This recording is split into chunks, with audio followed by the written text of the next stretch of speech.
Good evening, everyone. Welcome to the next session of the Entrepreneur Workshop Series for the Business Plan Competition. I think Denise had told me this was number 7, but we've had so many workshops going on, it's hard to keep track. We have others that are numbered differently than this series, so there have probably been at least 20 so far. I'm John Rollins, and we're here tonight to talk about how to write a winning business plan. We're talking about very specifically the 15-page business plan that's required for the semifinalists in the GW Business Plan Competition. You'll see it referred to sometimes as a 15 to 20-page business plan because you're allowed to have up to 5 pages of appendices. In fact, even the 15 pages is an up to, but tonight we'll talk about how to pretty much fill those 15 pages. I'm actually a serial entrepreneur myself. I started my first business 2 months after I got out of school. Had 4 startups, all in information technology, software businesses. One was a failure, had to shut it down. 2 were singles, and 1 was a pretty good home run. So that's why I'm here, teaching. Don't make much teaching. But it's great fun, and look forward to working with many of you one-on-one as you progress through the competition. I actually taught the entrepreneurship course here starting in 2001 after I sold my major company, Aztec Software Corporation, and taught that course for undergrads for 10 years. But then 3 years ago, I had to stop teaching it because this business plan competition, which I started 6 years ago, had gotten to be too big. So I'm just doing this right now. I'd like to have a show of hands on how many people here are not among the 40 teams that have been invited to become semifinalists. That's great. More eager beavers. I like to see that. You're not here for the money, you're here to learn something. Thank you for coming. And I assume the rest of you are here because you're among the 40 semifinalist firms that are competing at this point in the competition. Although I'm curious that among the rest of you, how many are doing social entrepreneurship as a specialty? Yes, I know you are. And what are the 2 of you with your 3 of you with your hands up? What is the name of your business? Jonas and Rollins. Okay, you know those guys, probably. Good. Anybody else doing social? Who's that on the back row? What is your business? Oh, yes. Very good. I saw your plan. And your business, what is it called? M. Kinney. Very good. M. Kinney. I saw that one, too. And in the back? Dohemy. Oh, yes. Good. Yeah. I like that. Manufacturing and Dohemy. Great. Well, I'm glad to see we have a good representation, a good cross-section. And I'm glad Melanie Fedry is here, too, to answer specific questions for social entrepreneurship, although I know she does have to leave early. But in fact, I invite anybody to interrupt me as I go through these slides with the presentation if you have questions. Just a couple of words about entrepreneurship. We keep hearing that word. We just heard it last week in the State of the Union address of President Obama's. He talked about how important entrepreneurs were for 2 reasons. They create most of the jobs in our economy, and then they're also great innovators. And these statistics really support that. Over 70% of all new jobs in our economy are created by entrepreneur-led small businesses. And innovation is rampant among entrepreneurs. As the slide indicates, 13 times as many innovations per employee are created by small businesses as compared to big businesses. So you guys are the innovators, and that's why the politicians keep talking about entrepreneurship. It's very important. But we're here to talk about the business plan. You know what a business plan is, but according to the experts, there are really 2 reasons you're writing it, and one of them is not to win money in the business plan competition, although I realize that's your short-term goal. The first one is really for your use inside your business with you and your partners, so that you could have what's called a blueprint or a plan or a set of projections, something that you can measure your progress against as you go forward. And I always encourage entrepreneurs to update that plan because things keep changing. What you write in the next few weeks here for phase 2, round 2 of the business plan competition, you'll do numerous pivots as you go forward with your plan. And so I encourage you to always update it. In fact, in the entrepreneurship course I taught, I always said, once you start a business, go through a formal exercise at least once a year of updating it in writing so that everybody knows, everybody on your team, you all know exactly where the business is going and what your current goals are, because they will change. But the outside use of your plan is critical in the early stages, especially in the early stages. It's used by investors, lenders from banks, potential incubator. If you want to get an office in an incubator, they're going to want to see a copy of your plan. There are a lot of people that are going to want to see your business plan, so there are a lot of outside uses. So those are the two textbook answers, inside and outside. But I would argue there's a third one that may be more important than any of them. It's one I always used, and it becomes for you and your teammates a reality check on whether or not you want to go forward with launching your business. Once you've written that plan, you've seen the good, the bad, and the ugly, how much you've got to invest in it, how much work it's going to be, and what the fabulous return might be at the end.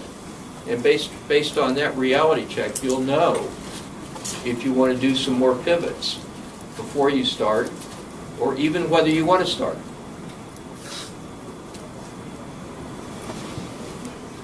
The structure we used here at GW is a fairly conventional structure. A little paperback book that's been around for a few years by Ballinger that you may have seen in the bookstore. It's on Amazon, called Preparing Effective Business Plans. And it's got a lot of the same material that I'll be covering tonight because it's standard. It's traditional, conventional approach to writing a business plan.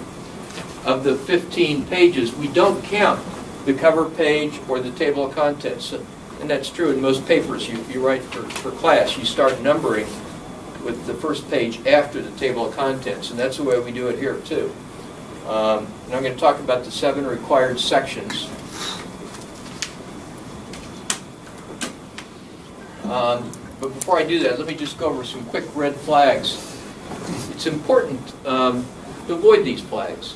I won't go through each one of them, but there's some pretty obvious ones, like if the founders aren't putting any of their own funds at risk in the venture, that's a red flag to the outside investors. There's something wrong with this.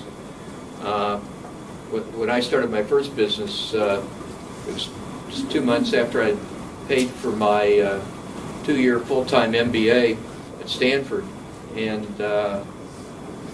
my whole net worth was $2,000. I kept track of that.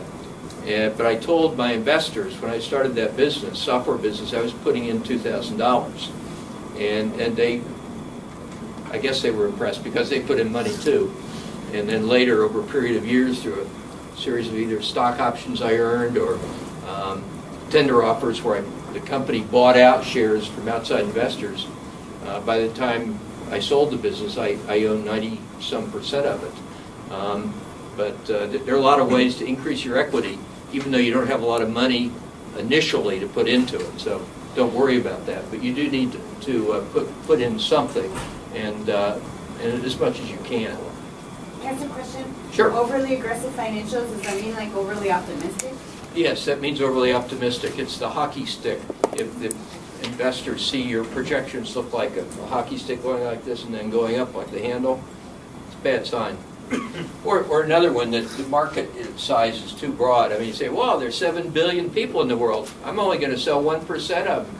You know, 70 million sales. Wow, that's great. Sounds easy, doesn't it? Well, only 1%. But you got to be careful.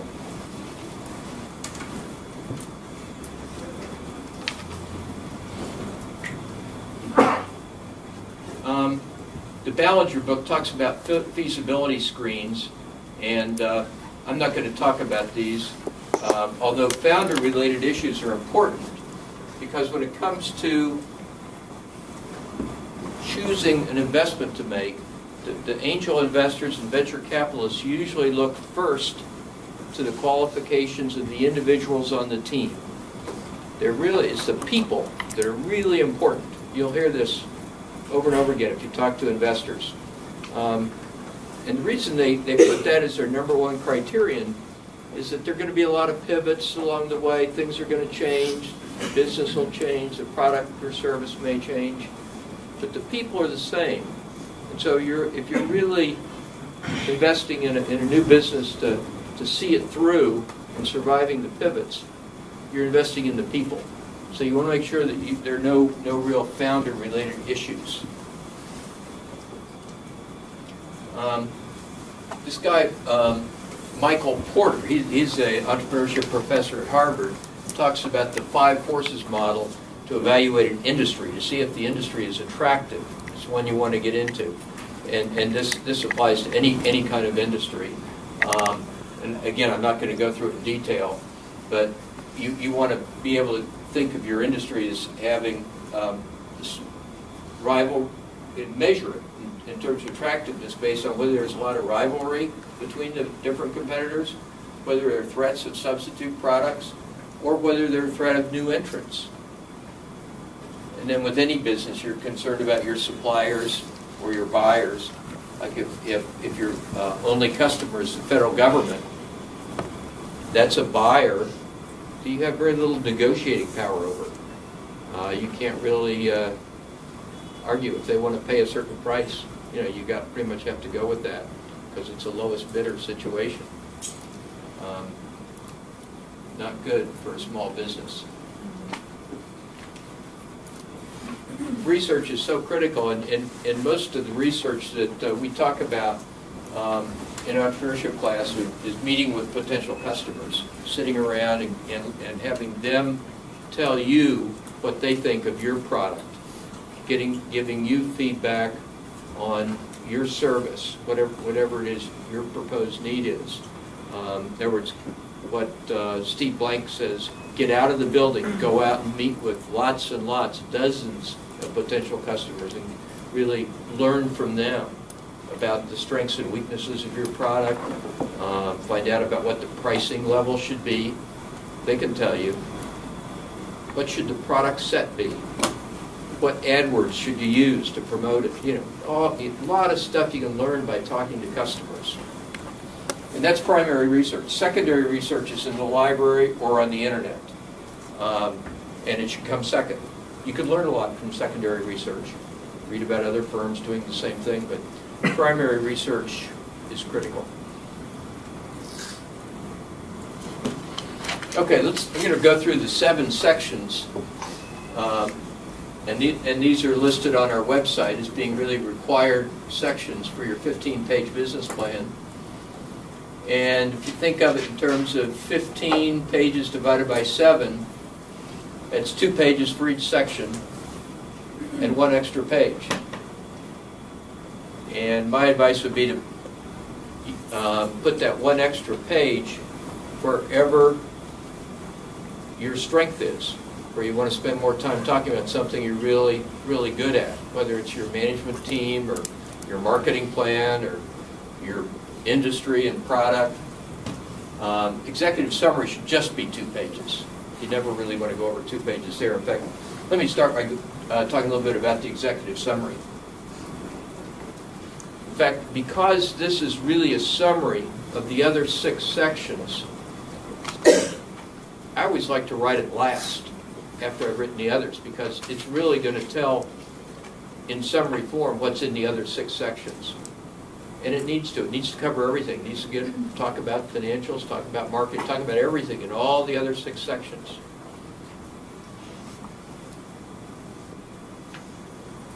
And this executive summary is different than the one that got you into the semifinals because of one thing. We asked that in this one you include a brief mission statement. It wasn't required in your initial 2-pager, but we do want to see it here. A mission statement as part of the 2-page executive summary. But I think the thing that sells it the most is your passion and energy that comes forth in the language you use when you're writing about your business, and the excitement you show, and the qualifications you and your partners have for going forward with your idea. And one way to convey that effectively, I think, in terms of literary style, is by possibly telling a story.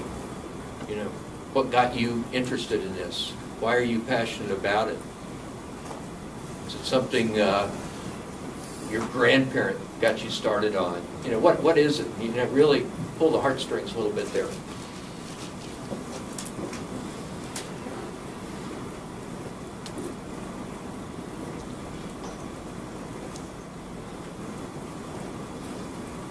Second section.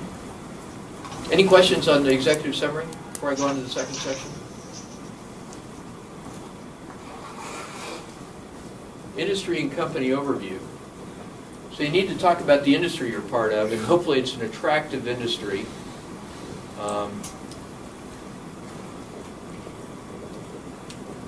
can use a chart to display the industry. This is the semiconductor industry back from 06 to 10. I mean, you know, it was growing. It was good, solid industry. I don't recommend you go into semiconductors today, but you know, it's good. Nice. You put a little.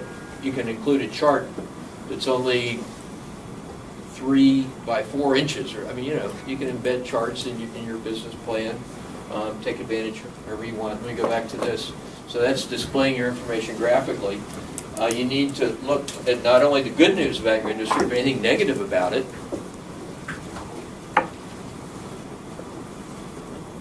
If you're going to be going into the, say, the print media industry, like Steve Bezos just did when he bought the Washington Post, you want to talk about the bad news. Print media is dying, okay?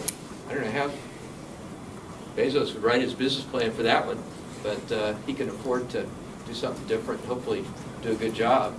But you don't avoid the elephant in the room. If there's bad news going on or something like that, address it head on. Why can I buck this trend? Why can I succeed in this industry under these circumstances? I have a question. Sure. So since we're submitting things electronically, is it possible for our graphic to be motion, or is everything static? I think it's better to be static because most of the judges are going to read these on paper. Okay. We give them an option of reading them electronically or on paper, and most of them like to go through and write on them and do all this stuff on paper. So, yeah. Avoid the motion. That's a good idea.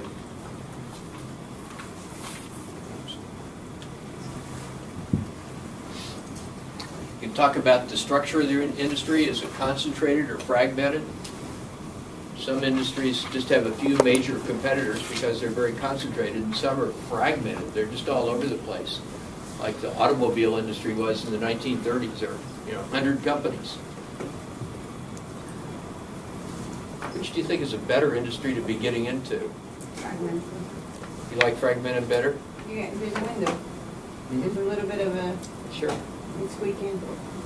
Yeah, I think I'd agree with that. Although I've heard people argue that it's better if there are fewer competitors, but It depends how innovative your thing is. If your thing departs from the norm so much that you can overcome the old stodgy establishment, then yes. But otherwise,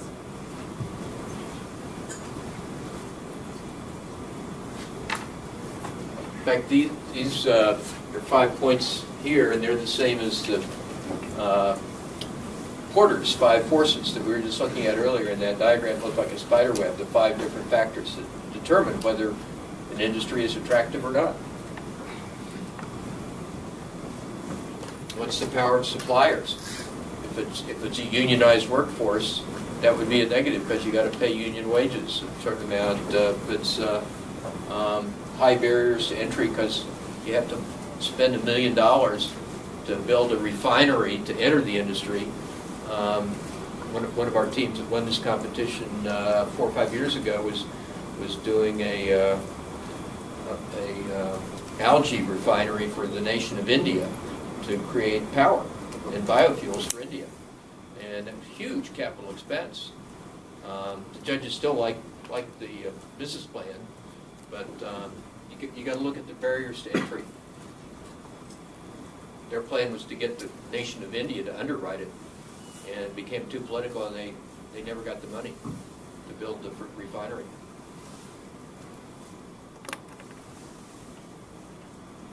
if you have a product or a service, you need to describe it, obviously. It's a term called unique selling proposition, which is a special form of a value proposition. You probably know what a value proposition is right now, and that's what you talk about when you're talking to investors and how attractive your business is and that, what your value prop is. But the unique selling proposition is the value proposition from the point of view of a customer. Why does the customer want to buy it?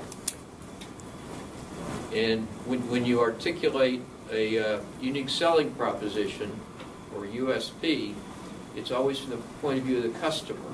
John? Please. I'm looking at some draft and final submitted executive summaries. I think that it's easy for teams to write this section as though you're selling it, like you're trying to convince that I'm a customer trying to buy your thing in that slick kind of marketing language. I don't believe, and John, what you feel is appropriate for the business plan. You want to actually, so you do want to say what pain point are you solving for your customer, but don't give it to us in this document in language that's like very, marketing and slick, which might be fantastic when you actually do put this out to market and start to get your customers. But you understand like the subtle difference. It comes across as being like overly, I don't say flowery, but you're not just telling me what problem are you solving or the value, what value bringing, what problem are you solving. That's good. That's very good. And then how far along is your product or your service in development? It could just be an idea, or it could be you taking it beyond the idea stage and you built a prototype, or you've got a prototype of the app working on an iPhone, even though it's not the final live app yet. It could be sort of a dummy one that has little functionality behind it. Or is it far enough along that it's in alpha test with customers, or is it in beta test with customers? So there are all these different stages. You need to articulate where it is so the judges get an idea of how far along you are. What's the difference between alpha test and beta test? You do an alpha test initially with a small group, and they generally get it free. A beta test is generally done live with a very small controlled group where everybody provides feedback to you on the functionality and effectiveness and whether or not there are bugs in it and that sort of thing. Yeah? I would add that the big difference is that an alpha does not have total functionality versus a beta does have total functionality. Well, that's true. I think in an engineering sense, that's probably a proper definition. Yeah. Partial functionality versus full functionality.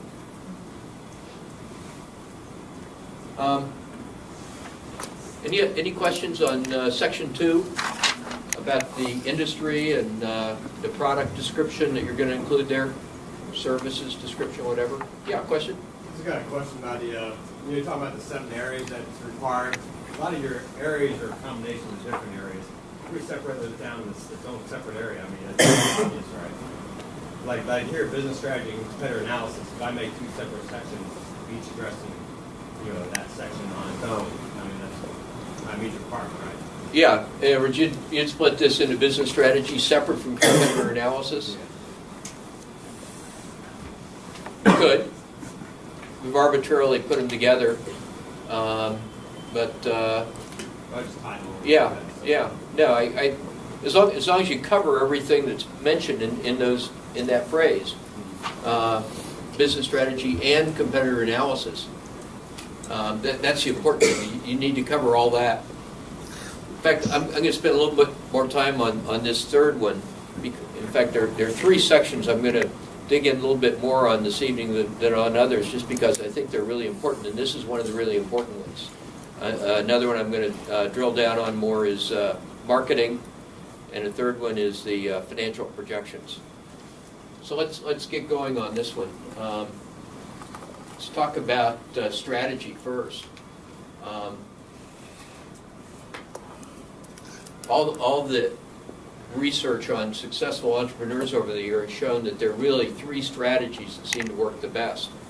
In fact, this research was done by the same guy, Michael Porter, at Harvard Business School, that came up with the Porter's 5 forces. He's quite a thinker, I guess. And these are the 3 strategies. The low-cost strategy, where your McDonald's, Walmart, come in with a low-cost, high-value product, and product differentiation. And this is one we're all very familiar with, because a lot of goods we buy nowadays, including Apple computers or Tesla cars or whatever, it's all product differentiation. What's unique about this particular brand, or what makes Pepsi better than Coke, this sort of thing. And then the third strategy is one I've tended to use for most of my startups, which is really focusing on a niche market. It's called a market focus strategy, where you go after a clearly defined group of people. So you're not marketing to everybody that Pepsi or Walmart is marketing to, but it's really more narrowly focused and not as expensive to market to that. Netflix is an example where your market, it's part of the entertainment industry, but it's a subset. It's movies. In fact, it's a subset of movies. It's the people that watch movies at home. So you really get down to a real segment that you can target. Ping golf clubs, there's another one. High-end, high functionality, high service golf clubs. I like to think of it like a jigsaw puzzle. Like if you think of the entertainment industry as being that whole puzzle, and say the movie part of the industry would be these 3 pieces here, and these are the multiplex theaters, these are the neighborhood theaters, and this is the at-home. So out of this whole thing, Netflix is targeting right here, people that watch at home.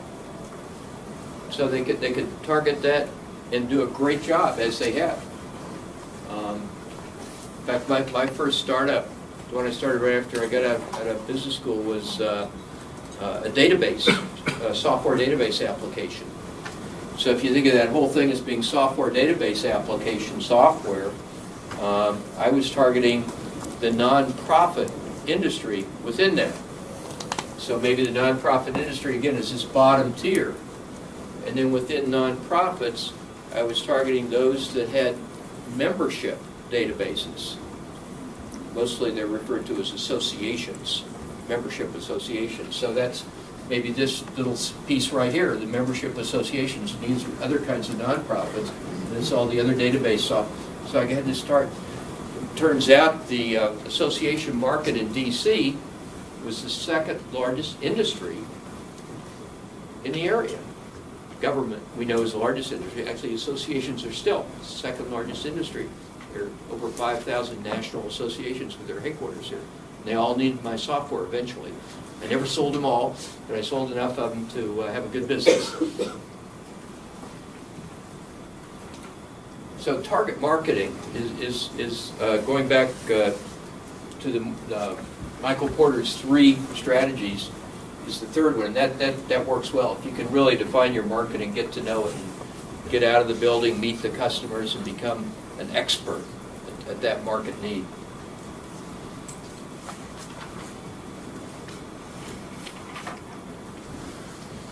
This is information on how to select your target market. You got to make sure it's a big enough market. If you segment it down to too small, well, even on a global basis, targeting associations you might think is very small, which it is. But in Washington, it was the 2nd largest industry, so it was a good-sized business. And eventually, we became national. So we had association clients all over the United States. But you really have to become an expert. Get to know all the unique needs, trends, everything about it to really succeed in a target market. Can you go back a second? Mm-hmm. When you say about the selecting, sort of winnowing it down, are you talking about of all eligible customers, or just of all eligible of all people, and you're like, or individuals or entities, and you go like, no, these are the ones that my product serves their pain point, or even smaller than that, the group that I'm just going to focus on. Yes, I could have like 50 of them, but I'm just going to shoot for 20. You just don't want to shoot for 20 out of 50. If all 50 of them are good prospects for what you're doing, then I would leave the market size at 50. Okay, You may only be successful in selling 20, okay. which was what happened to me with associations, because I attracted some, even though I was first mover in that software space, other competitors came in shortly after me, and they made some sales too. So I never sold all 5,000 of the associations here in DC. So when you say niche, you mean the universe of people who are, or entities that are served by what you do? Exactly, exactly. Competitor analysis is obviously an important part of this section because you need to know, and the judges want to know, whether or not you're up against some competition. How unique is your product? Are you in fact the first mover? Some judges would argue that if you think you're the first mover, you probably haven't done enough homework, because there must be somebody out there doing that today. Melanie? Another way to look at that is, for whatever pain the customer you're trying to solve their pain, how do they try to address that now? So it may not, it's easy to say, no one else is doing exactly what you're doing, and say, I have no competitors. So it's good to look at, or maybe acknowledge your other competitors, so you get those in there, but it's also very compelling if you can say something, kind of think outside the box, how else are they solving their problem? And you can say, hey, usually you'll be able to say, hey, this is costing this person a lot of time, a lot of money, so it's almost like a non-solution solution that your customer is using right now. So just keep all those things in mind, because as John said, it drives a lot of judges insane if you try to say you have no competitors. There's a way that your customers meet your needs somehow. Good advice. How do you do that without going the opposite direction? Not just ignoring it, but you know your competition and you can describe it. You don't want to pump them up so much that they seem that you can't defeat them. In your own mind, you don't want to pump up too much, or in your business plan? In your business plan, because then the investors are like, you're right, that is a really high hurdle. Well, on the other hand, you got to be honest and realistic. And so you should talk about what's unique or different about you and your product or service that's going to convince people to buy it compared to buying your competitor's product or service. You need to be honest, but hopefully you've got some good answers there. I got a question from out of town. Go right ahead. I'll repeat it for the audience. Go ahead. Thank you. My solution is kind of like a technical solution. So my worry is that as I'm doing my Google searches, my internet searches on my competitors to see if a product like this exists, I'm worried about Google's ability to capture what I'm looking for and then implement a solution themselves, and it kind of beating me to the punch. So he's worried that by doing Google searches, he can't really turn up all his competitors because he's using the internet, Google specifically, to search to identify who the competitors are. Is that your question? That's not right. Right, and how, do you know of a way that I can still conduct good secondary research without tipping my hand, if you will? Well, secondary research, you're not tipping your hand because you're reading stuff online or in the library. And that's why I continue to go back to primary research. If you meet with customers, focus groups, but really it's best to meet one-on-one with lots and lots of potential new customers. Talk to them. They'll tell you not only if they're competitors, but they'll tell you what other substitute products are out there, like the ones Melanie was talking about, that they're using today instead of your new product that you haven't launched yet. But so I would go back to the customers as being the answer. Sam? I think he's worried about tipping his hat to either the Wizard of Oz behind Google or that guy. Other people looking for solutions, and by him asking questions, is he uncovering his trail by doing that? Yes, thank you, Sam. What would you recommend, Sam? I would recommend using the search engine DuckDuckGo. .go? DuckDuckGo. DuckDuckGo. And SA doesn't peak on that one. Is that right? That's right. It's not big enough for their tracking. They don't embed cookies or any of that stuff. So Good advice. A quick question. Yes, So right here. as we, talk with our primary sources for research, is there any issue with perhaps selection bias, like the people that we approach to interview, the fact that we either know them, is that a consideration that the judges think about? Is there a way to do it kind of blind or control in terms of finding that audience, or does that not matter? Well, I mean, there have been focus groups, behind, one-way glass for years, where you can be anonymous and hire somebody to sit at the table with the customers and interview them and talk to them while you're taking notes from behind the one-way mirror. So that's something you'd recommend that we do? No, I actually think it's better to go out and be honest and meet directly with customers and get to know them and press the flesh and see the expressions on their faces and hear their reactions and ask follow-up questions and really trying to learn as much as you can about the world they live in. Put yourself in their shoes and what's their pain point and how are they dealing with it today, and do they like your solution, and what are they willing to pay for it, and what's the right feature set to include in it, and what's the right price point to pick. All those things you've got to learn. Right, but does it matter whether it's friends and family, or should we find strangers on the street? Strangers are probably better. Yeah, friends and family are probably too polite. Yeah, you got to be careful of We that. do subscribe to the lean startup methodology. We really like to see that. So honestly, I know that's a concern how random. It doesn't have to be excruciatingly random. All of you competing, if you can we talk to X number, 20 people, 100 people. You don't have to go crazy. Probably 100 is a nice number. The judges, again, will fall out of their chairs, because this is really going to show us that you understand your customers and that you take it seriously. You're just not fixed with your original idea and are pushing things and twisting things. So I really encourage you to look into the udacity.com how to build a startup course that's free online. That's the basis of the Flip Classroom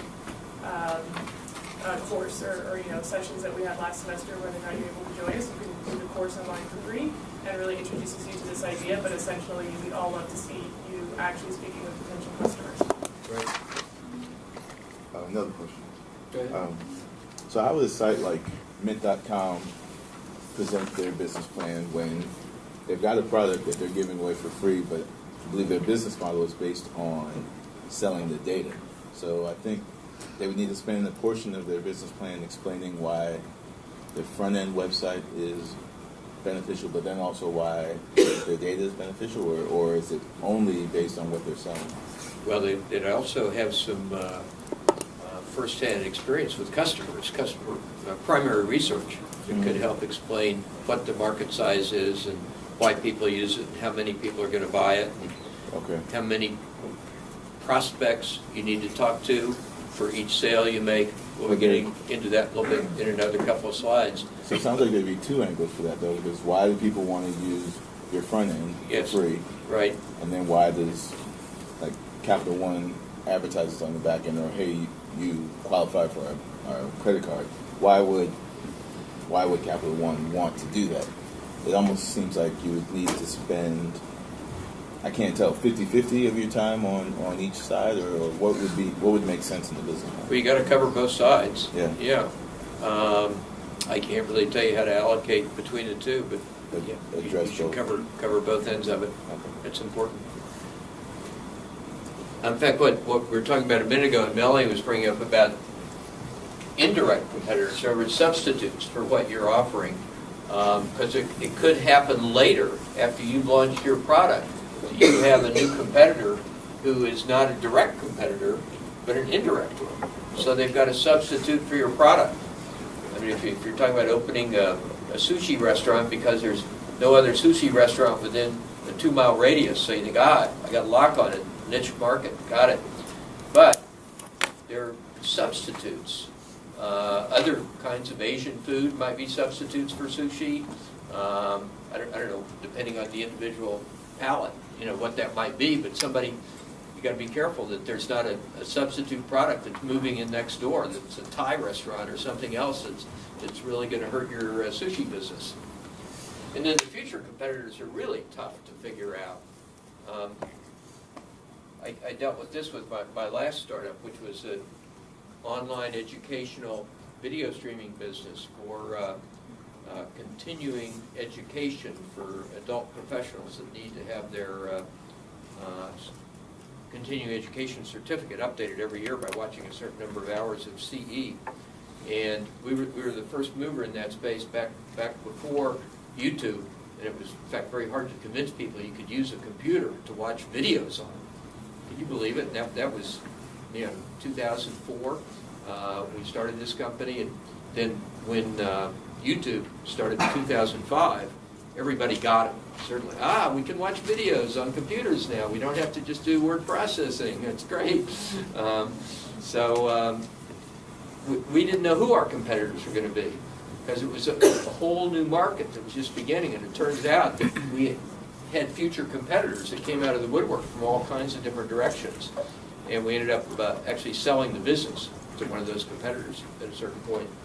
But you really need to try to look into the future a little bit too. A question. In Chinese market, it's very common that the IT giants will copy the idea of new startups.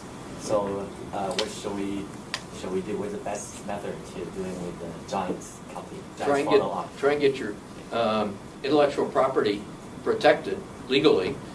That may be hard in China because they do a lot of copying of stuff that's apparently not always legal. But I still recommend that you try to build a moat around your product and your business legally, as well as through whatever first mover advantage you have. When I started one of my businesses, the advice I got was keep a really low profile. Don't let anybody, don't advertise anything, and just try to start signing up customers as fast as you can. The advice from this investor was run fast and keep your head down. That may work, but it's a tough problem when you're dealing with those giant companies. Any questions on this section that I've just been through on business strategy and competitor analysis? Well, just the idea of if you incorporate and you do your intellectual property protection, so your trademark or your patent or whatever, that's an investment in the business. Is that, can you, like, just because you don't have cash to put in after that, isn't that cash that you put up front? Absolutely, yeah. So, I mean, a utility patent could cost you $20,000, $30,000, $40,000 by the time you're done. So yeah, that's an investment in the business for sure. Of course, you start with a provisional patent before that, which is very low cost. And then you got a year to decide if you want to make the investment of $20,000 plus in the utility patent. But it is a definite investment.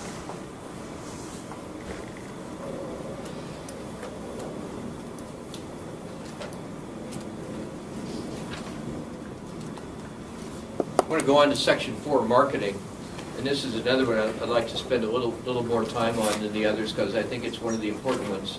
I'm going to go through basically 6 slides that are outlined there.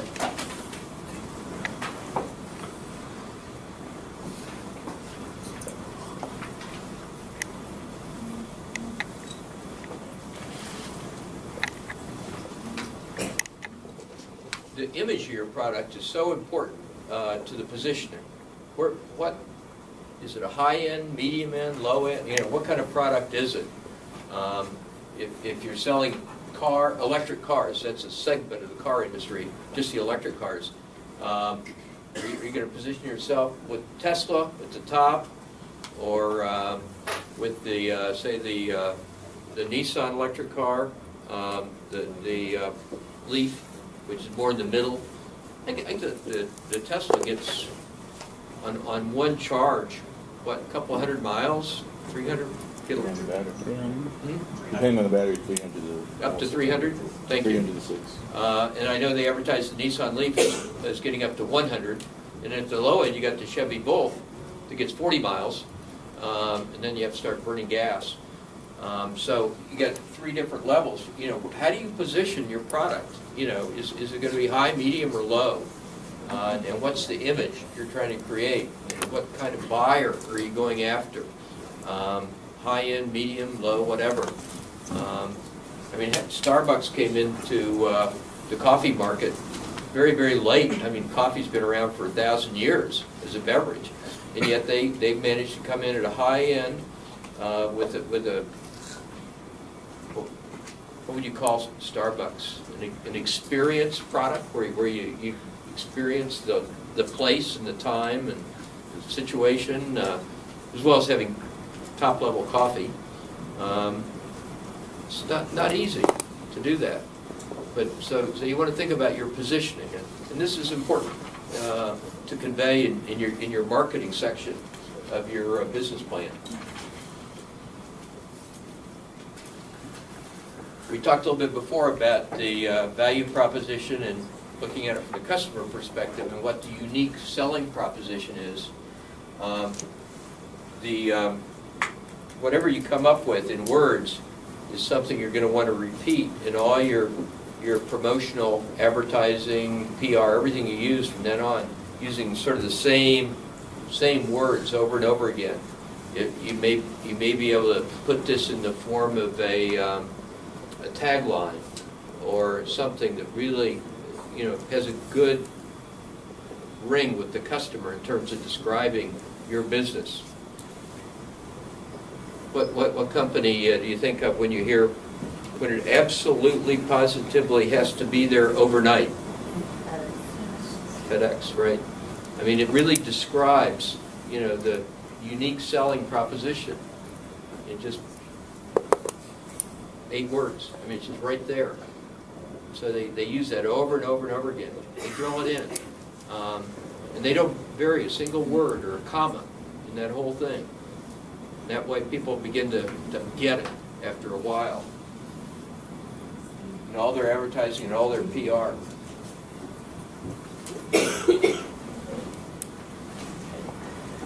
Pricing, same thing. If you base your price on what it costs you, you're probably going to be too cheap, I think. Generally speaking, you want to go for value-based pricing, where you're pricing it up to the position or the image you're creating for it in the marketplace. So it's a higher level.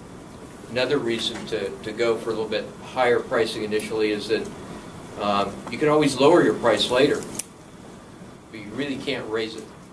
It's very, very hard in the real world to raise a price other than just making annual inflation adjustments for pricing.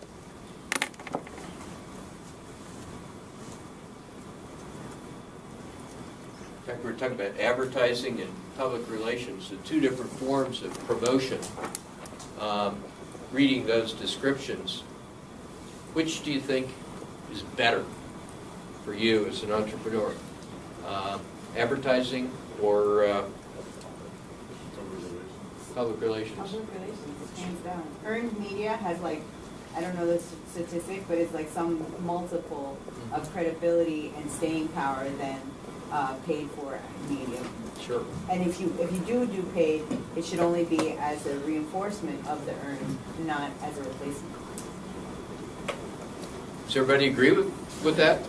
That it's better to not pay for it like you would for advertising and earn it in the media? In other words, I mean, I know personally for the business plan competition, I'd much rather have an article in the Hatchet about it than a paid ad in the Hatchet about it. A lot more people are going to read it. It's going to have much better credibility. Everything is more positive, really, about promotion than advertising.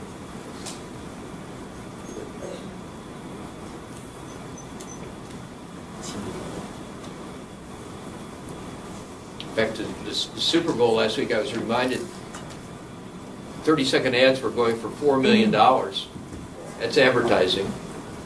And when they were interviewing the players after the game, a lot of them were sort of down to their Under Armour, and you saw the Under Armour symbol on everybody's shirts. That is worth 10 times as much as those $4 million 30-second ads. Well, that's promotion. They gave away all the skivvies to everybody, and they work. It's a great product, good local Washington area product. Started in D.C. and Kevin Plank's grandmother's basement. So it's it's a great way to do it. Yeah, question. On the flip side, I just learned that the artists that play during halftime don't get paid, but they're doing it for public media coverage. So it's interesting. It's great coverage. I remember during the Super Bowl, I said, "Hey, who is that group?" And one of the people watching with me knew, but that They probably announced it, but it was too noisy. The party goes out, but you know. Yeah, I think that one of the stats was that an artist that plays in the Super Bowl halftime gets more coverage than if he was to go on 20, like Jay Leno or like, nighttime, whatever, interviews. Okay. You've answered the question for everybody. So I have a question as far as the business plan. Should we just only talk about what our strategy is going forward? Yeah. Or can we talk about what we've done so far? Oh, both. And like, Oh, yeah. If you've already done some promotion. and like been featured in the Absolutely. news or whatever, would that be an appendix, like the articles?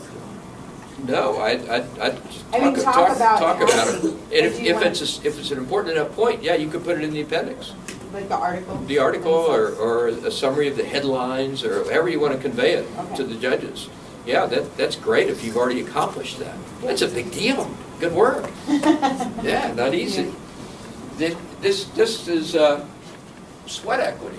I mean, it takes a lot of time and energy to meet with members of the press and accomplish what sounds like you've already done. The sales cycle. We talked before, I made reference to the fact that the slide is coming up, that how many prospects does it take to close one sale? What's the ratio? Obviously, you go through the same steps: initial contact, qualifying the lead, doing your presentation, overcoming objections, and then closing the sale. You may do that a lot of different ways. These could be AdWare clicks or click-throughs, whatever. How many does it take before you make a sale? What's the ratio? It's inevitably a funnel of some kind. It starts big at the top with a lot of AdWords, a lot of click-throughs, whatever it is, or a lot of direct mail pieces if you're using that, whatever, all the way down to the bottom of the funnel where you're making sales. What's the ratio? And if you can define that, and you may not be able to define it well at this point, but if the customer research you've done helps you define that, that's terrific. Gives you a real leg up because you can describe exactly what the cost is of taking 1,000 prospects or however many up here and turning it into however many sales come out of 1,000 prospects down here, and how many person hours it takes to go through that process. Obviously, a lot of it may be automated, maybe on the internet, but then there are other parts that require people. And so you got to budget for that and have the right people on your staff in the marketing or sales department to make that happen. It's called the sales cycle.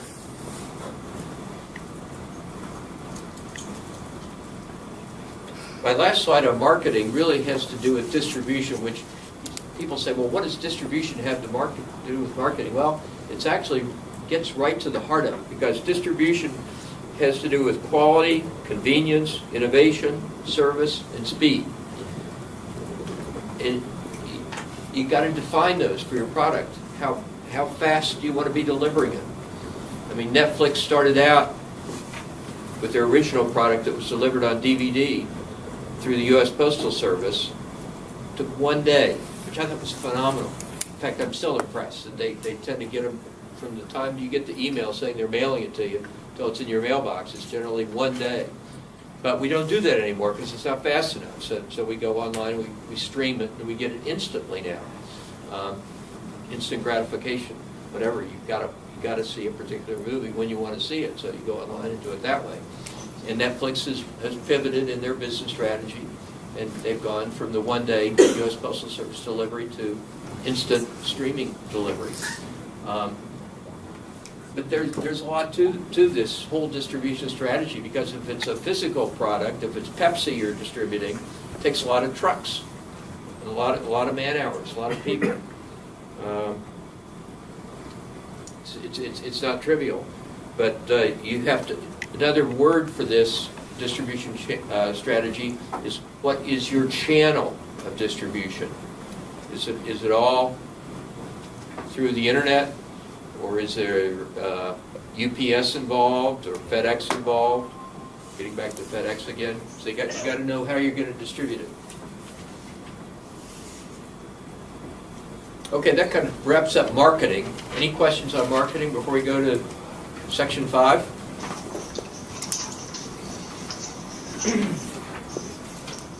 Okay. Operations is 5.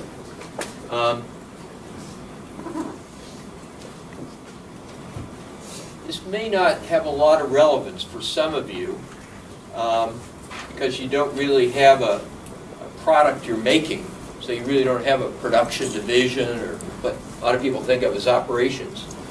On the other hand, you need to talk about development status and intellectual property, and those two are probably more relevant to a lot of your businesses where you're in the process of developing something and you will have intellectual property you want to protect. So let me go through this one quickly. This only is relevant if you're producing something. Anybody here have a product you're producing as part of your new business? Okay, then you're going to need to talk in your business plan about where the inventory is stored, what the production cycle is, how to deal with bottlenecks, seasonal production loads, quality control, all these issues if you've actually got a physical product.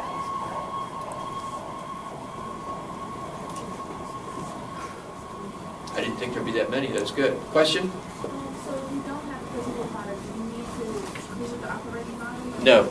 No. You can skip this part of it. But there's more to operations than just the operating model. There's business location. This is also part of operations. Where are you going to be located? If you're a restaurant, critical importance. You don't want to be next door to that Thai restaurant selling sushi or whatever. You know, you got to find your location. Or even if it's just people working in an office building like that one. Do you have access to transportation, metro, proximity to customers? You got to think about this.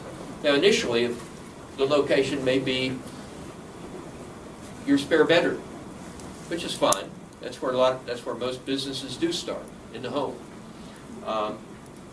But you got to be thinking about these things, and if you're doing projections in your business plan about growth, you need to address where do you go as you grow, and have you thought about what your location should be? So, do you want us to, like, if as we're starting the business now, do you want us to say, like, that it is somewhere like a bedroom or a basement or something, or do you want us thinking 3 or 4 or 5 years down the road where we will be at that point? I think it's good to think ahead. So you anticipate the problem. I think the judges know you're starting it in your home. Probably you don't need to go into that in any detail. Basement Gelman. Okay. But if it involves a lot of growth in terms of people or locations or retail outlets, you need to talk about how you're going to do that, where you're going to find the locations. You're going to go to White Flint Mall. Well, they're tearing it down right now, so you don't want to go to that mall. But you got to find the malls where the growth is if you're selling retail in a mall, that sort of thing.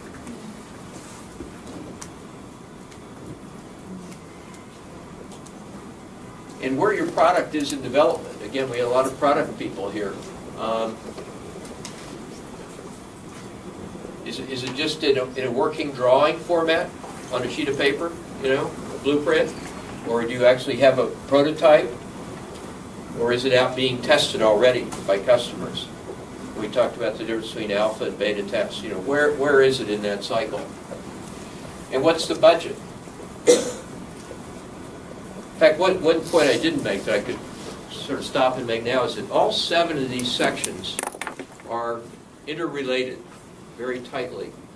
And if you did a pivot in any one of them, just to change part of your marketing plan or a channel of distribution or some small thing, it's going to ripple through many of the other sections of the plan.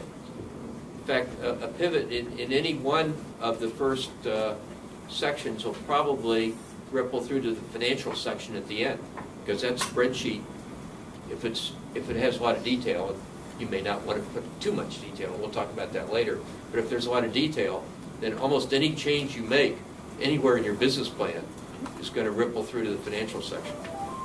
So it's a iterative process as you make changes and pivot to keep updating the other sections. So it all hangs together.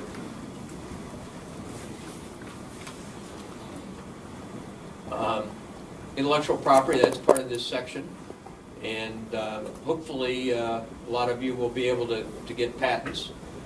Trademarks, probably everybody eventually would need a mark for their brand to protect your brand, either a trademark or a service mark. Has anybody already got a trademark on their brand? You got one? Did you apply for it yourself or have an attorney do it? We applied for ourselves. Good. You can do that. USPTO.gov. That's the U.S. Patent and Trademark Office. .gov. And that's where you apply for patents and trademarks. You can go online, you can do searches, you can see what's out there, which ones are taken, which ones are available. Very important to protect your brand with a trademark. Copyright's a little different. Copyright's used to issued by the Library of Congress rather than the USPTO, and it's really to protect your work of authorship, I guess is the way the lawyers term it. It's anything that's written, music, software code can be copyrighted. Anything that's a work of authorship.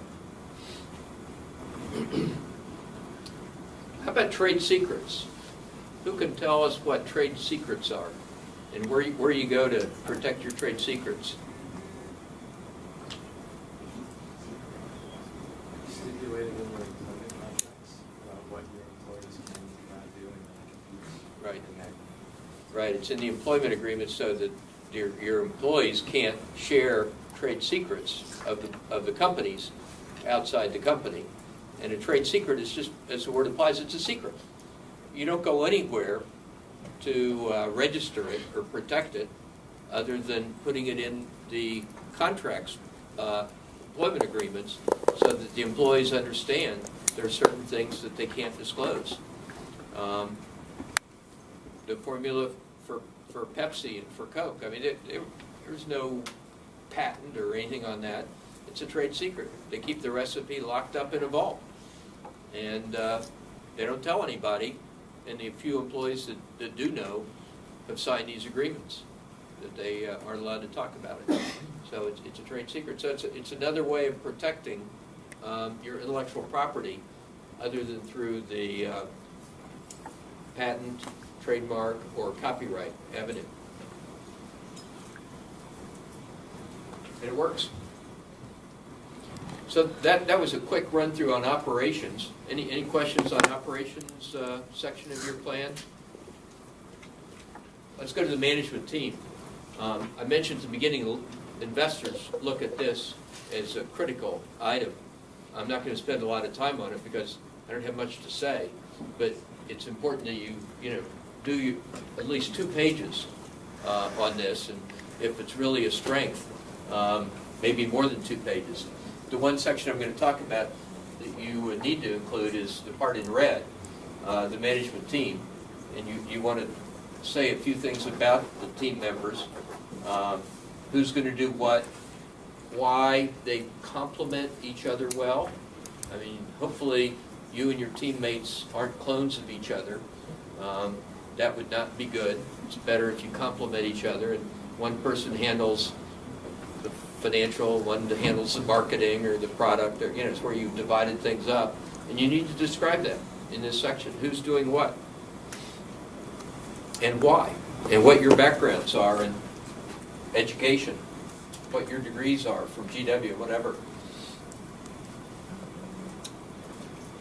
If you do have other things you want to highlight in this section, you can do that.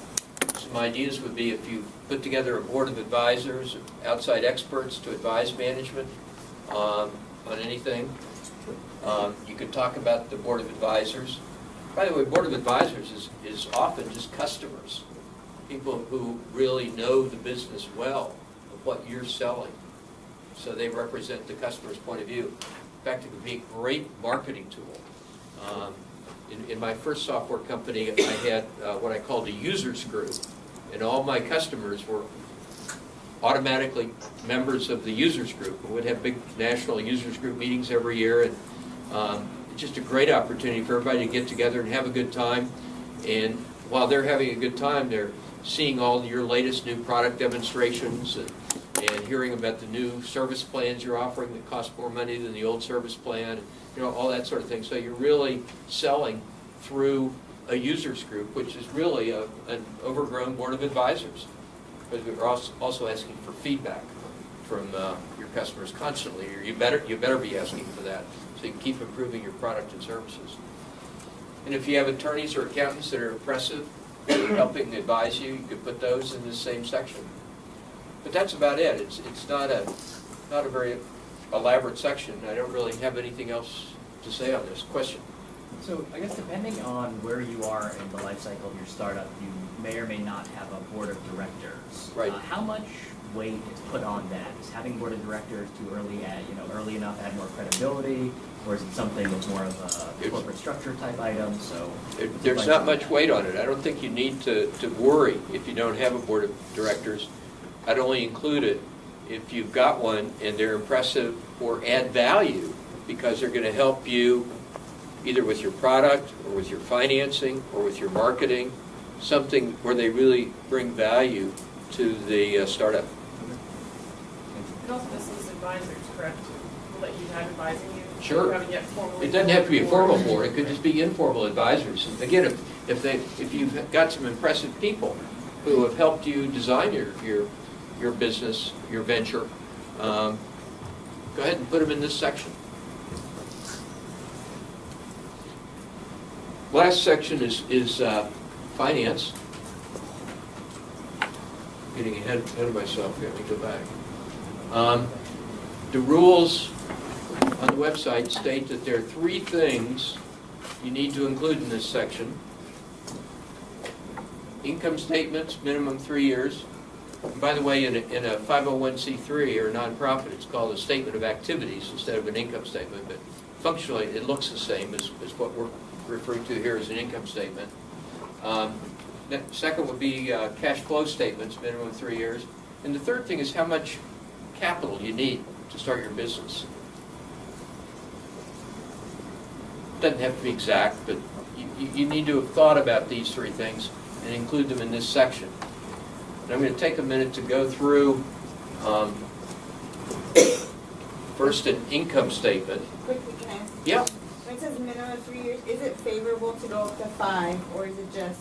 I don't think it matters. How Well, do you yeah. do that? If you have a reason for being able to project 5 years, that's fine. Okay. That's fine. It's I have a question here. Question? Does that 3 years include the current year? Yeah. What's remaining of 2014? Yeah, and I think what I put up here was technically intended to meet that definition, and this is a business that's going to launch right after commencement in May of 2014.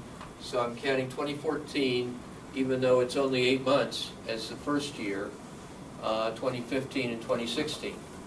So this really meets the definition right here. Yeah, Melanie. When I don't know the answer whatsoever. When you're estimating how much it costs to run, because you mentioned the last slide, what you need to start up your business, I often see quite high numbers, and I'm just curious from your perspective, are people giving, like, in my ideal world, this is what I need, or do you think students lend that way, or are they really doing a very well, bootstrapped kind of perspective, and like, what kind of advice can you give between in a bootstrapped world, which is more realistic, this is what I need, versus like the minimal viable amount of money I need versus in my ideal world amount of money. What do you recommend that you put? Because sometimes you may look at it and say, we're going to give you, $10,000 maybe, and you're telling me you need $1 million to start your company. Like, that's a bit daunting, so that's why I'm asking the question to the benefit of all the competitors. Yeah. If you need $1 million and there's no chance you're going to get it, I wouldn't go that way. I'd try to be realistic. I think most of us in this day and age would be doing more bootstrapping to the extent we can. On the other hand, if you're not realistic and you're lowballing what it's going to cost, the judges are probably going to call you on it because these guys are pretty experienced. So you could even go with some business plans have high and low estimates. I don't know if we have enough space, even with the 5-page appendices, enough space to do that, but you could go with that approach, or you could at least talk about it, even though you may not have room for all the detailed numbers for both the high and the low. Like a lot of companies project 3. Most likely scenario, and then worst case and best case. They really get 3. I jumped ahead a slide. I want to go back to the income statement, or for a nonprofit, what's called the statement of activities.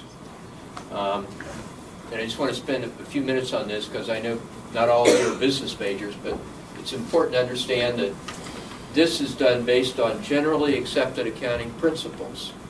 It's not based on cash. It's based on generally accepted accounting principles, GAAP, pronounced GAAP. And so if I make a sale in May, even though I may not get paid for that product or service that I sold in May and delivered, I may not get paid till June or July or August for whatever reason. GAAP requires me to show it as a May sale, as revenue. Same thing here. If I buy something in May and I take delivery on it, whatever it is, cost of goods sold is generally the term that's used for the cost to you as the owner of the business for what you're selling to the customer. So I made this 50% in this example.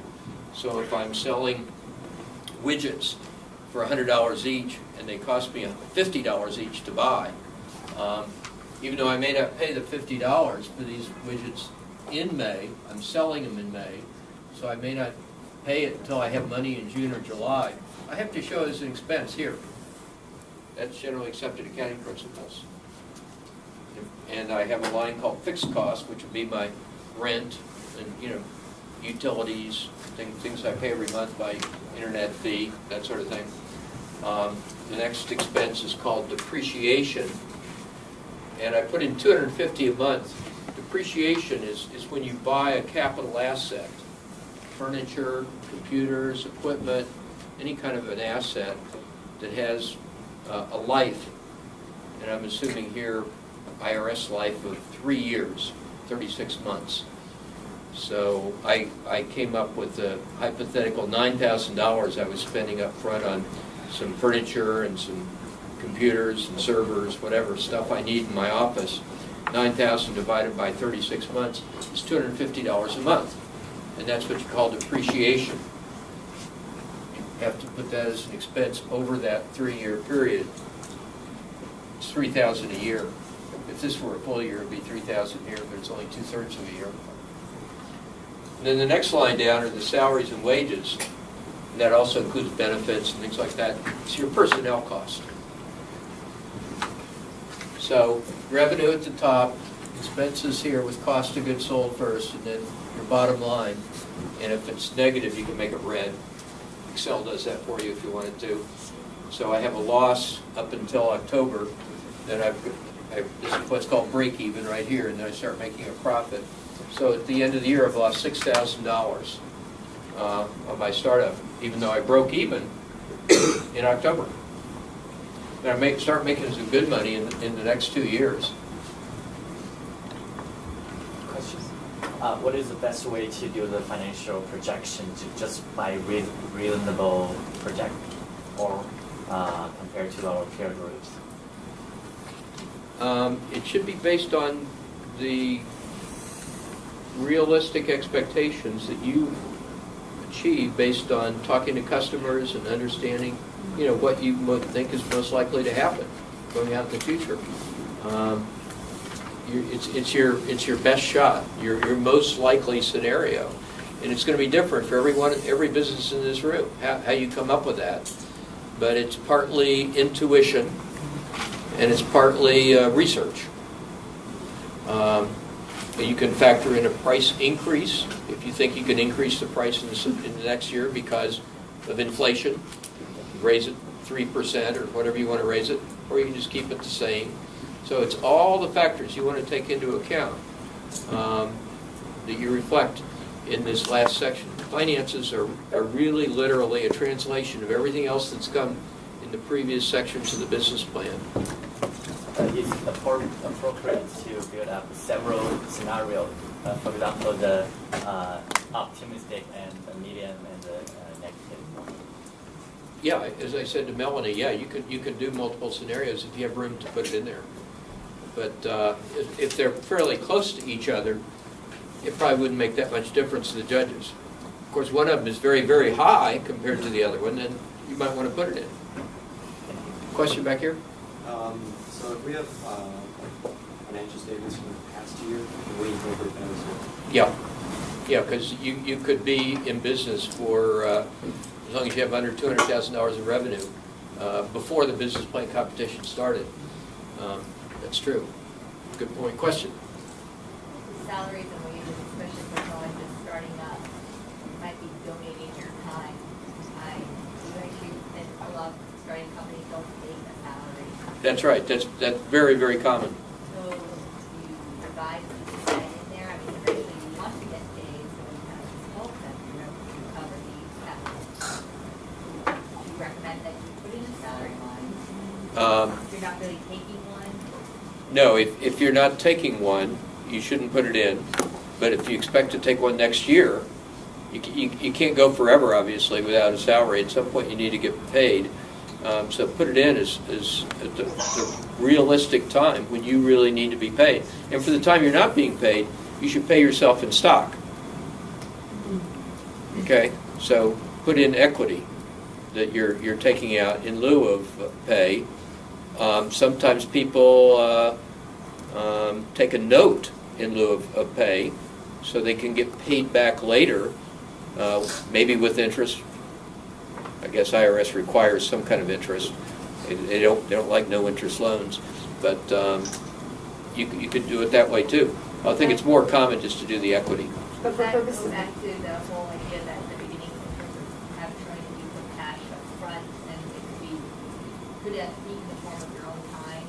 Yeah. In fact, founder's stock, which is what you're getting for your cash, putting it in up front, you get a lower price per share, one way to put it, for founder stock than for the investors that come in later. They're going to pay a little bit higher price per share. So I'll show that on another slide coming up here.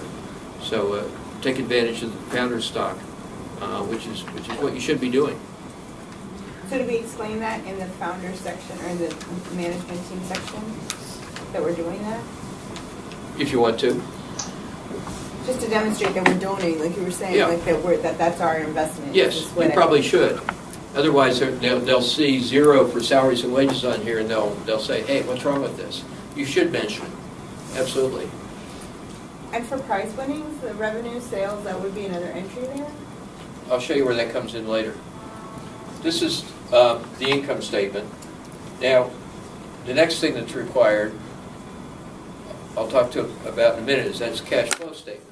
But then the third thing that's required is how much capital you need to raise to make this, to launch this business. What do you think for this business is the amount of capital you need to raise for this, theoretical XYZ corporation? Can you tell by looking at this? You got a guess? Or I'm sorry? Whatever their 2014 loss is. The $6,000 loss? Yeah. What do you think? Don't you have to cover cost of goods sold if you're actually going to sell something? Yeah. At least 36 grand. Yeah, actually, you need to add up all this red ink over to here, because you're going to have to underwrite those losses, which is going to be more than 6,000. So we're getting closer to the right answer. But Am I being over? I would say $500,000. I mean, it's $500,000 is the sales they expect in 2016. To be able to cover that going forward, because you're not just thinking of catching up to where you're at, you're also thinking of growing beyond that. Mm-hmm. But you got money to reinvest. $57,000 this year, $97,000 this year. You can reinvest it. But that's like nothing.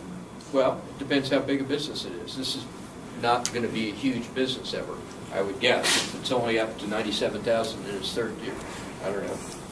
It's $500,000 gross in the third year. It's not a bad business, actually. I should diss it, but it's not huge. but I don't think it needs $500,000 in capital raised. You're just going to put it in the bank and earn 0% interest for I mean, you know, if you're not going to use it, you probably have no business. I mean, nobody's going to probably give you the money anyway. But I really don't think from an income statement, since it's based on generally accepted accounting principles as opposed to cash flow principles, that you can determine how much cash you need by looking at this. So let's look at how to do a cash flow projection. This top part down to here is the same exact thing as we had on the previous slide, except for the 3 rows that are highlighted. And what I've done on those 3 is just make some minor changes. On the sales line, I've assumed you don't really collect the money from your customers until 2 months later. So the $2,000 sale you made in May, you collect here. The $4,000 sale you made in June, you collect here. So they're all lagged by 2 months. And I'm also assuming that when you're paying for the widgets that you're selling, that you get net 30 days credit, 1 month until you have to pay for it, whether it's on your credit card or whatever. At least you get a month. So there's nothing out of pocket here for cash. What you $1,000 here goes over to June. And they all slide by 1 month.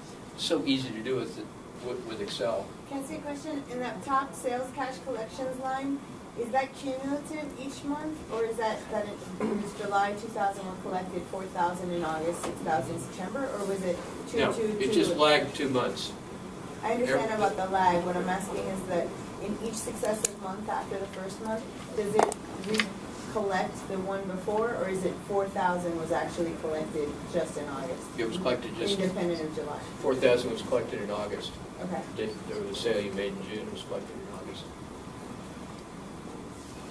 And then the third change is on depreciation, because that money you spent on the computers and furniture at the beginning doesn't cost you $250 a month. That was $9,000 you spent up front on the capital equipment. So it's really, let me back up for a minute. Cash flow analysis is done based on 3 categories of activities. Your operating activities, which is your income statement with a few adjustments here.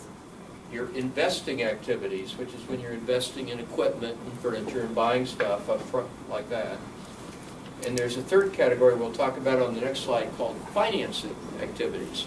So it's really 3 kinds of activities to get you to a bottom line on your cash flow. So really, if you look at it on this slide, your cash flow at the end of the first month, when you've spent $9,000 on capital equipment, you are negative $14,000 right there. You can see each month, because of these changes on the yellow lines or rows. This is cumulative, by the way. So it was $14,000 the first month, an additional $6,000 the second month, an additional $5,000 the third month, 4, 3, 2, 1, and then it stabilizes here. So you're really negative $35,000 for the year. So this is telling us the information we need about how much capital we need to raise. It looks like a minimum of $35,000 if you're going to hit your estimates. But let's back up for a minute and say, would you start a business with this set of projections if all you had access to was $35,000? You might not. It's too risky. Because what if you miss? You know, I had a professor in an entrepreneurship course I took years ago who said, when you start a business, you do your best estimate of what it's going to cost you, and then you double it, and you raise that much money. And that was very arbitrary. I mean, it obviously depends on the industry, the business, a lot of other factors. But you need a cushion, is the point.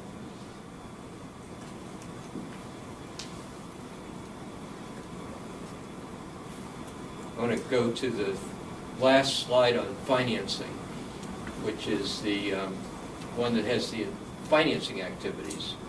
There it is. So we've come up with a way to raise money here. Somebody asked, what do you do with the money you win from the GW Business Plan competition? That's a source of financing. This has $25,000 from that. I don't know which prizes this team won to get $25,000, but there are a lot of combinations of prizes that you can win to add up to $25,000. The founders put in $10,000 themselves for this percentage of the stock because they got a low price per share. The outside investors put up $25,000 for this percentage ownership. They paid a higher price per share. And this is their cash balance at the end of the first month, net cash flow. So even though they're buying some equipment and have a $5,000 operating activity negative, they still have $46,000 left at the end of this month. As you can see,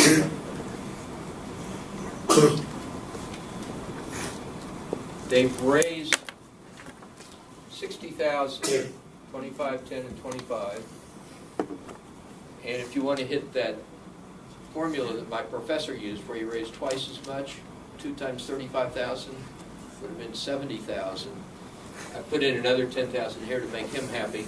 So now they've raised, and this is in the form of bank debt, because once you have receivables, you know, where you're actually owed money by customers, you can go to a bank, and they'll lend it to you in what's called a line of credit.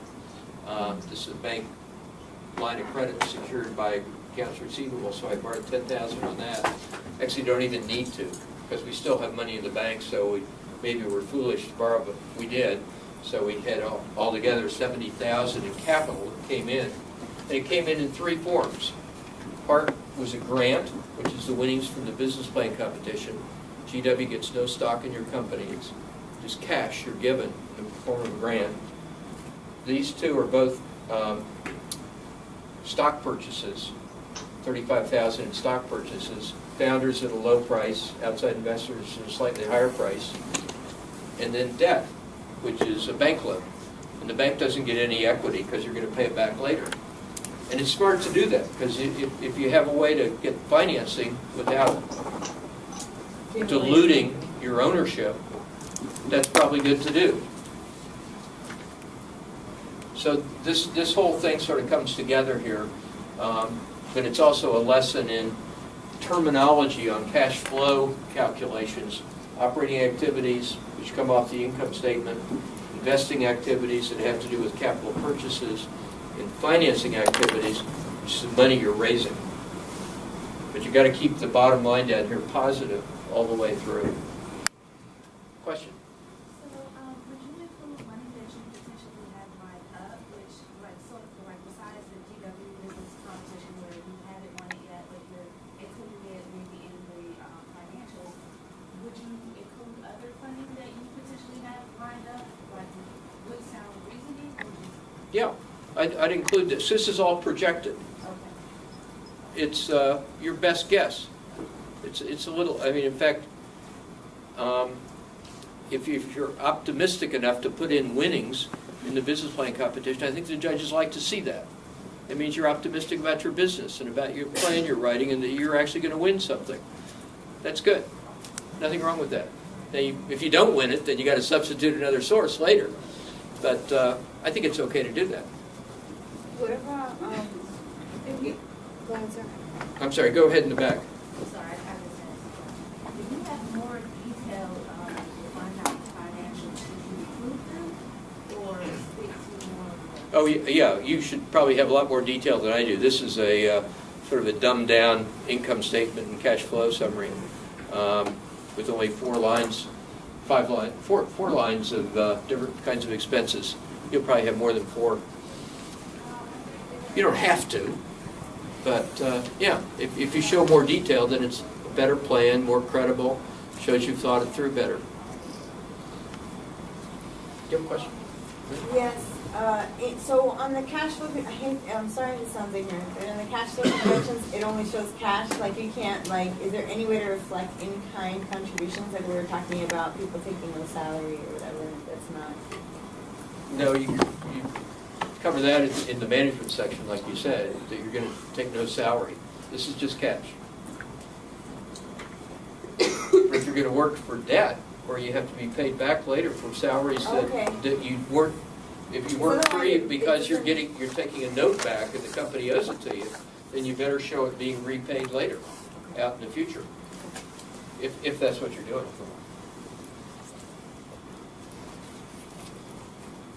The one financial instrument we haven't talked about is called a balance sheet. We do not require a balance sheet. Has assets on one side down to here, and the liabilities and capital on the other side, the net worth. It's very, I mean, it's not hard to project this if you're doing all the other projections, but it doesn't add much for the judges, frankly. It's not that important in the plan. We're going to be doing a session in this room a week from tonight on financial projections, and I'll actually be demonstrating a model, an Excel-based model that you can use to generate your financial projections, and we'll go into more depth on this section at that time. And this tool will generate a balance sheet at the same time it's generating your cash flow and your income statement projections. But you could use Excel without the model. But I will share the model with you and make it available to anybody that comes next week. In fact, it's going to be available online too. Same time, same place, same room, maybe a different flavor pizza, but basically everything else will be the same. Yeah.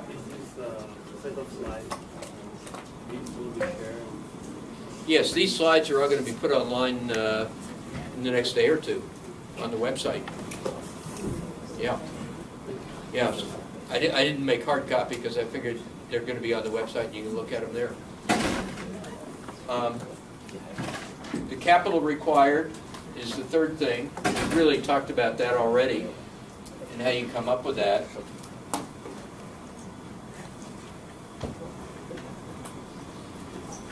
I want to talk about how much is from partners and how much is from outside sources. You know, that'd be good if you address that to show your commitment.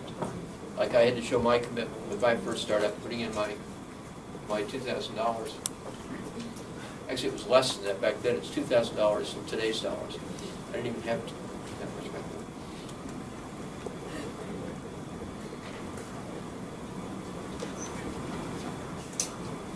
Actually, they should say 11:59 p.m. Right, Sam? Is the due date on March 3rd for these 15-page business plans. Don't forget all the details. It's important that you get the right margins and type size and typeface. And you'll be notified by March 18th at, again, 9 a.m. in the morning, just like it was a week ago when it went up on the website this time with the names of the 40 winning teams. Except it won't be, we don't know how many it's going to be, and the finals could be somewhere around 8 or 10. Depends on the judges and how much they like the plans you submit. And I'm going to be around for a few minutes afterwards if anyone has any more specific questions that they'd like to ask. Thank you.